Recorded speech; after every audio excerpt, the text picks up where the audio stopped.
कहना चाहिए था, यहां पे से ये कहना चाहिए था कि you can choose more than one option, तुम एक से ज्यादा ऑप्शन ले सकते हो। तो फिर प्राइसेस इन एन इंडस्ट्री जो है ना, ये एक मार्केट है, तो ये माइक्रो में ही आएगा।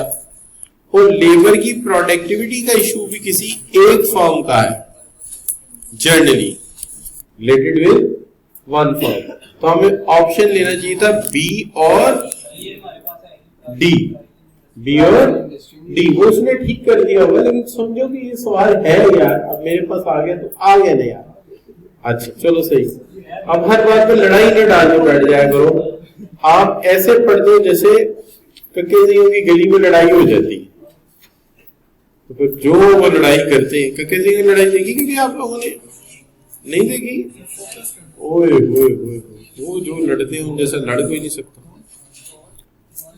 अच्छा बच्चों, मार्केट प्राइस, यार इधर उधर की बातें नहीं किया करो, पहले पढ़ लिया करो, फिर गुस्सा आता मुझे। अच्छा, जीएनपी में से क्या माइनस करेंगे, एनएनपी बन जाए डेप्रिसिएशन। तो ये बन गया आपका, क्या बन गया? ठीक है जी। अच्छा, अब एनएनपी जो आया वो किस पे आया? मार्केट प्राइसेस पे। अगर ये भी मार्केट प्राइसेस में आया है तो हम ऐसा क्यों ना करेंगे, इसके अंदर टैक्सेस को माइनस कर दे। कौन से टैक्सेस? Indirect taxes. और सब्सिडीज इसके अंदर क्या करें? ऐड कर दे। तो मेरे ख्याल में सवाल में यहाँ ये लाजमी लिखना चाहिए था कि इनडायरेक्ट टैक्सेस, ताकि वाज़ेह हो जाती बात। चले, बहरहाल कौन सा ऑप्शन लेना चाहिए? बीटा ऑप्शन ले लेना चाहिए। अच्छा बच्चों, अब यहाँ पे एक सवाल है, which statement is true for national income? Final goods and services will be considered, yes, considered. Finished goods will be considered. Final का मतलब होता है जिस शक्ल में वो इस्तेमाल हो गए, और फिनिश का मतलब जिस शक्ल में वो मुकम्मल तैयार हो गए। And it is usually taken for 1 year, ये 1 साल के लिए होती है, बिल्कुल होती है। तो all of above की ऑप्शन आपको बेफिक्र होकर ले लेनी चाहिए। क्या ख्याल है बच्चों? सही कह रहा हूं? अच्छा बच्चों, question number 4, using the values given in the table NNP बता दो। इसका क्या बता दो? एनएनपी। देखिए बच्चों, बात ये है कि जीडीपी हमें गिवन है, जीडीपी हमें गिवन है, कितना है जीडीपी? 500। ठीक है जी। जीडीपी में से हम नेट इनकम इनफ्लो जो है वो ऐड कर दें तो क्या होगा? जीएनपी बन जाएगा। अब नेट इनकम के लिए क्या करना पड़ेगा? इनफ्लो को ऐड करना पड़ेगा और आउटफ्लो को माइनस करना पड़ेगा। अब इसमें इनफ्लो कौन सा है? जो इनकम अब्रॉड से आई, इनफ्लो हुई, तो ये इनफ्लो है। और जो गई वो क्या है? वो आउटफ्लो है। अच्छा, इनफ्लो जो है वो कितना हुआ? 250। और आउटफ्लो कितना हुआ? 200। तो कितना आ गया? 550। ये क्या बन गया? जीएनपी। 550 आ गया। अब निकालना क्या था वैसे, मुझे भूलिए। एनएनपी। अब इसके अंदर डेप्रिसिएशन ढूंढो है, ढूंढो कितनी है? 20। तो डेप्रिसिएशन माइनस कर देते हैं, बस कहानी खत्म हो गई। अब क्या निकल आया? 530। ऑप्शन कौन सा? ए। फिट हो गया बच्चों, कोई मुश्किल नहीं है। ठीक है जी, चल डन हो गया जी। Question number 5, while calculating personal income, which item would be added in national income? क्या करना चाहिए बच्चों? क्या काउंट करना चाहिए? जब तुम पर्सनल इनकम निकाल रहे होते हो तो पर्सनल इनकम तुम इस तरह निकालते हो, personal income equal to NNP. NNP होता है, एनएनपी में से तुम ऐड कर देते हो ट्रांसफर ऑफ पेमेंट्स। याद आया आपको? क्योंकि ये कौन सी पेमेंट्स होती हैं जो बगैर एफर्ट के मिल जाती हैं? कैसे मिल जाती हैं? बगैर एफर्ट के मिल जाती हैं। लेकिन आप इससे माइनस कर देते हो अनडिस्ट्रीब्यूटेड प्रॉफिट्स, और आप माइनस कर देते हो क्या बच्चों? सोशल सिक्योरिटी अलाउंस, और माइनस कर देते हो क्या? Corporate taxes. अब देखिए ये भी माइनस होता है, ये भी माइनस होता है, ये भी माइनस होता है। ऐड कौन सी चीज होती है? ऐड सिर्फ एक ही होती है, कौन सी? Transfer of payment. बाकी तो सारा माइनस होता है। याद आया आप बच्चों को? क्यों भाई? मैंने इसलिए ट्रांसफर ऑफ पेमेंट को टिक करके आगे जा सकता है, लेकिन मैंने कहा पूरा याद करा दूं कि याद करो अनडिस्ट्रीब्यूटेड प्रॉफिट माइनस किए थे, सोशल सिक्योरिटी माइनस की थी और कॉर्पोरेट टैक्सेस माइनस किए थे। सिर्फ एक ही चीज ऐड की थी और वो क्या था? Transfer of payment. क्लियर बच्चों? छठा, which one is not an injection for circle flow of national income. आप जानते हैं बच्चों कि इंजेक्शन क्या क्या होता है? गवर्नमेंट का एक्सपेंडिचर इंजेक्शन है, इन्वेस्टमेंट भी है और एक्सपोर्ट भी है, ये इंजेक्शन है। और लीकेज क्या होते हैं बच्चों? Saving, taxes, imports. अब बताओ जल्दी से, शाबाश। A option. पोस्टपोन्ड कंजम्पशन तो है ही नहीं, ये है public sector spending, government expenditure, ये इन्वेस्टमेंट और ये एक्सपोर्ट। ठीक हो गई बात? याद आ गया? चलो question number 7, which one can effect the national income accounting adversely. जो एडवर्सली इफेक्ट कर सकता है, यानी जो उसके प्रॉब्लम्स है, तो कहता है total value of cotton produce in a country, domestic work done by. अब देखिए जितनी कॉटन उगी है वो सारी लेनी चाहिए थी। याद है आपको डबल काउंटिंग में मैंने सिखाया था आपको कि जो कॉटन तो एक्सपोर्ट हो रही है वो काउंट हो जाएगी और जो आगे यॉर्न बनने जा रही है वो काउंट नहीं होगी। याद है आपको? अच्छा, जो यॉर्न से भी धागा एक्सपोर्ट हो रहा है वो काउंट हो जाएगा, लेकिन जो आगे कपड़ा बनने जा रहा है वो काउंट नहीं होगा। इसलिए सारी कॉटन काउंट करना क्या होगा?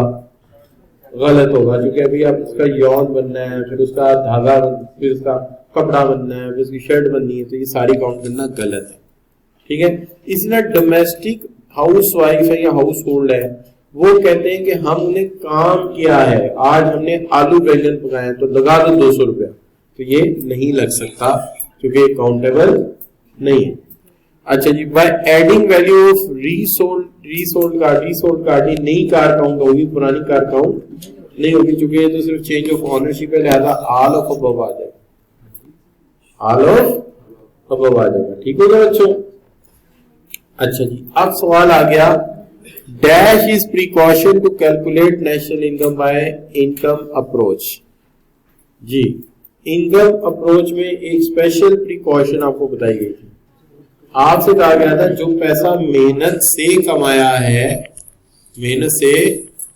है सिर्फ वो ऐड होगा।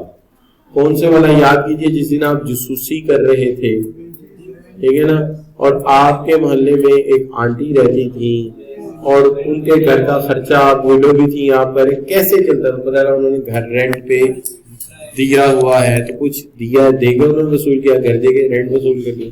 इसी तरह एक अंकल घर सोए रहते थे लेकिन खर्चा बड़ा अच्छा चलता था। आपने कहा चक्कर क्या है, इनके पास पैसा कहां से आता है? पता लगा उनके बैंक में पैसे पड़े, उनको इंटरेस्ट आता है। इसी तरह एक अंकल है जो थके हारे रात को आते हैं, वो कोई धूल भी पड़ी होती, पता लगता मजदूरी करते हैं, वेजेस एंड सैलरीज। याद है आपको? और इसी तरह एक अंकल है हमेशा नई से नई शर्ट, नई से नई टाई लगाते हैं, कभी जापान, कभी अमेरिका, कभी अफ्रीका पहुंचे होते हैं। आपने पूछा क्या वो क्या करते हैं? कारोबार, उन्हें क्या मिलता है? प्रॉफिट। ये सब आपने ऐड कर दिया, क्या बन गया? National income. तो जो पैसा बगैर मेहनत के मिलता है वो काउंट नहीं होगा, और उसको क्या कहते हैं? Transfer of payment. तो इसके अंदर ये ख्याल था कि जो तुम्हें मुफ्ते में मिले वो काउंट नहीं करना। क्या हाल है? नहीं जी, जैसे पहली दफा आपने आपको पुप्पो ने देखा तो उन्होंने क्या दिया था कि ये मेरा बेटा, मेरा जानू, इसके लिए 20 रुपए मुंह दिखाई, तो क्या थी? वो ट्रांसफर ऑफ पेमेंट थी। वो क्या थी? ट्रांसफर ऑफ पेमेंट थी। नहीं, आप शुक्र करेंगे आपको 20 रुपए मिले, मैं तो 20 भी नहीं देता था, कोई ज्यादा नहीं हो जाएगा। अच्छा बच्चों, gross domestic product in gross domestic investment is the component of national accounting using dash। जी बच्चों, gross domestic product, gross domestic investment is the component of, हाँ इन्वेस्टमेंट, अब बात समझ आ गई मुझे। ग्रॉस डोमेस्टिक प्रोडक्ट में अगर इन्वेस्टमेंट गिवन हो तो कौन सा मेथड लगेगा? एक्सपेंडिचर मेथड लगेगा, क्योंकि फिर लगेगा C plus I plus G plus X minus M, यही लगेगा फिर, क्योंकि इन्वेस्टमेंट एक कंपोनेंट दिया हुआ है तो फिर मेथड यही लगाना पड़ेगा, और मेथड चलना कोई नहीं बच्चों। अच्छा चलो आगे बोलो, which one is not the most relevant problem regarding calculating national income? जो रेलेवेंट प्रॉब्लम नहीं है, क्या हाल है? अनरिलायबल रिकॉर्ड ये तो है, लैक ऑफ ट्रेनिंग ये तो प्रॉब्लम है, पुअर कलेक्शन ऑफ प्रोसीजर ये भी प्रॉब्लम है, lack of availability of relevant software ये नहीं था वहां पे, ये इन्होंने अपने पास से गोंगी मारी, ये ऑप्शन ही नहीं है आपके पास। तो आपकी किताब में और हमारी किताब में इतना सा फर्क, तो आपको फिर ऑप्शन क्या दिया उन्होंने? Illegal activities. तो यहां डाल देते हैं ऑप्शन, कौन सा ऑप्शन है? Illegal, sorry illegal activities. अच्छा ये हो गया, ठीक है ये ऑप्शन। अच्छा ठीक, मतलब बच्चे बता रहे ना इलीगल एक्टिविटी ये। अच्छा GNP is always, G less than, GNP किससे लेस देन होता है? क्या हाल है? जीएनपी इज ऑलवेज, हाँ GNP is always more than NNP, क्योंकि उससे डेप्रिसिएशन निकलनी होती है। और जीडीपी का ज्यादा ताल्लुक है, तो जीएनपी और जीडीपी, अक्सर जीएनपी बढ़ जाता है क्योंकि इनफ्लो ज्यादा हो जाता है, क्योंकि हमारे लोग दूसरे मुल्कों में ज्यादा मेहनत करने जाते हैं, इससे वो बढ़ जाता है। लेकिन ये पक्की बात है कि डेप्रिसिएशन माइनस करने के बाद ये कम हो जाता है। अच्छा बच्चों, ट्रांसफर ऑफ पेमेंट्स मींस, हाँ वो पेमेंट जो बगैर तुम्हें मेहनत किए मिल जाती है, यानी अभी आपको जितने भी पैसे आ रहे हैं वो ट्रांसफर ऑफ पेमेंट ही है। अभी आप काम तो करते नहीं, इसलिए तो आप काम करते ही नहीं है। ये देखिए ना सवाल सामने आए तो पता लगा पहली दफा अटेम्प्ट कर रहे हैं सारे, इसका मतलब घर में कोई काम किसी ने नहीं किया, यानी कोई एमसीक्यूज एक भी सॉल्व नहीं किया। अच्छा किया था, अच्छी बात है। Which one is the highest value? इसमें से हाईएस्ट वैल्यू कौन सी होगी? क्योंकि ये सब बाद में निकलेंगे तो सबसे ज्यादा हाईएस्ट जीएनपी ही होगा। Undistributed profit are considered as वो इनकम जो अर्न तो हुई, हाँ हाथ तो लगा लेकिन नसीब ना हुआ, ये होता हुआ ना। इसका क्या हाल है बच्चों? ये ऑप्शन डाल दें। चलो, GDP deflator is used to estimate, शाबाश, level of real income activity, level of real income activity, ठीक है। आपका ऑप्शन क्या है जी? इन्फ्लेटिंग, हाँ ठीक है, ये भी सही है। इन्फ्लेटिंग यानी कि वो इन्फ्लेशन के लिए इस्तेमाल हो रहा है, इन्फ्लेशन को ओवरकम करने के लिए या उसका एस्टिमेशन इफेक्ट रिड्यूस करने के लिए, इन्फ्लेशन इफेक्ट को रिड्यूस करने के लिए, ठीक है, कोई बात नहीं। अच्छा ये कौन सा बच्चों? हाँ देखा ना सर ने दोनों डाल दिए। GDP deflator is used to estimate inflating, good हो गया ना बच्चों। अच्छा चलिए अब बात कर लेते हैं बच्चों 16 के ऊपर। 16 क्या है? Depreciation allowance is not considered while calculating, जी शाबाश। डेप्रिसिएशन अलाउंस कहां कंसीडर नहीं होता? देखिए जीएनपी में तो शामिल हुआ होता है, बाद में माइनस होता है। अच्छा जीडीपी में भी अभी तक शामिल होता है, बाद में माइनस होता है। पर्सनल इनकम तक पहुंचने में डेप्रिसिएशन अलाउंस निकल चुका होता है, कैंसिल हो चुका होता है। अच्छा बच्चों 17, when there is rising inflation in the economy, अगर इकोनॉमी में इन्फ्लेशन बढ़ रहा होगा तो क्या होगा? नॉमिनल जीडीपी ग्रेटर होगा किससे? रियल जीडीपी से, चूंकि उसके अंदर इन्फ्लेशनरी इफेक्ट आ जाएगा। उसको रिड्यूस करने के लिए कौन सी चीज इस्तेमाल होगी? GDP deflator. क्या यूज होगा? जीडीपी डिफ्लेटर यूज होगा उसको ओवरकम करने के। अच्छा बच्चों 18 but deducting personal income from deducting personal tax from personal income, अगर पर्सनल इनकम में से पर्सनल टैक्स माइनस कर दोगे तो नतीजा ये होगा कि डिस्पोजेबल पर्सनल इनकम आ जाएगी, जिसको आप जहां चाहे खर्च कर सकते हैं। इसको अंग्रेजी में कहते हैं काबिले तसर्रुफ आमदनी, और उर्दू में कहते हैं डिस्पोजेबल पर्सनल इनकम। अच्छा बच्चों अब आगे कह दी capital consumption is defined as, capital consumption को कैसे डिफाइन कर सकते हैं? हाँ, reduction of value of an asset, ठीक है, ओवर द ईयर। ठीक है, कैपिटल कंजम्पशन का मतलब है डेप्रिसिएशन। क्या मतलब है? कि हमने एक न्यू खान की बस ली, रूट पे डाल दी, अब वो चल रही है, रोज जाती है फैसलाबाद, कितनी दफा लाहौर आती है, फिर फैसलाबाद जाती है, फिर लाहौर आती है, फिर फैसलाबाद जाती है, फिर लाहौर आती है। इस दौरान उसके बेरिंग भी गिर जाएंगे, उसका वैल्यू भी पुरानी हो जाएगी, तो ये हमें काउंट करना पड़ेगा कि उसकी वैल्यू में कितनी कमी आई है।